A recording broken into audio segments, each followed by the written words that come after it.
In this video, we'll talk about addition, subtraction, multiplication, and division operators, comparison operators, the for loop, and if and else statements. If you have any questions regarding these topics, please watch the video tutorials listed in the description or click the annotations on the screen.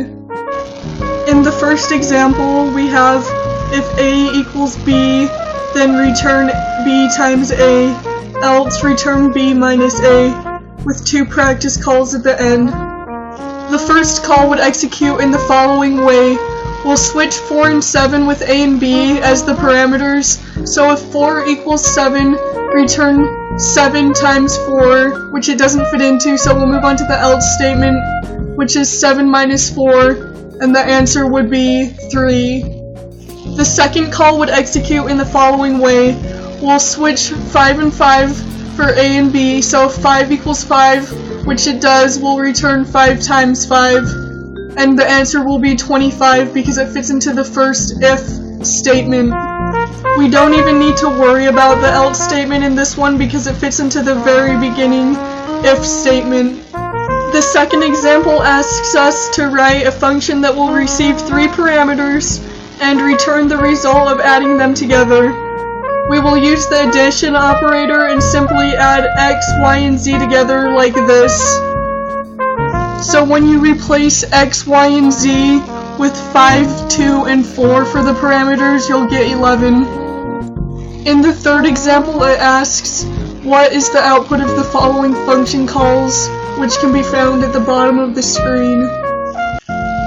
When dealing with the for loop, it is best to set up a t-chart for each call to keep track of what it does as it loops through the program. Each call has a num1 and a num2 and a count. The count is how many times it loops through the program. For the first call, the count is 3, so write 1, 2, and 3 on the right side of the chart. What happens on the first loop? It adds num1 and num2, or 7 and 4, and adds it to the current total, which is 0. That is the first loop. The second loop adds 7 and 4 again, and adds it to the current total, which is 11, and so now the current total would be 22. The third loop adds 7 and 4 once again, adds it to the current total, which is 22, and so the final total is 33. Use the same process for the second call. On the second call, the count is 5, so write 1, 2, 3, 4, and 5 on the right side of the chart, and then loop through it each time, and then add to the current total, and you should get 50 as the end result. The fourth and final example asks us to write a function that receives 2 parameters, x and y. The function will return 0 if the first is greater than the second, or 1 if the first is smaller than the second.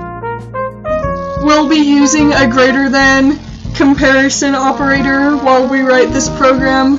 So first define it, give it a name, and put in the parameters. And don't forget to add the colon at the end of that.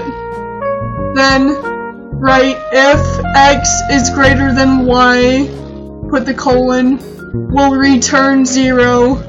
Else, so any other exceptions, will return 1. So if you plug in 7 and 10 as x and y, you will get 1 because x is not greater than y, and it will move on to the else statement.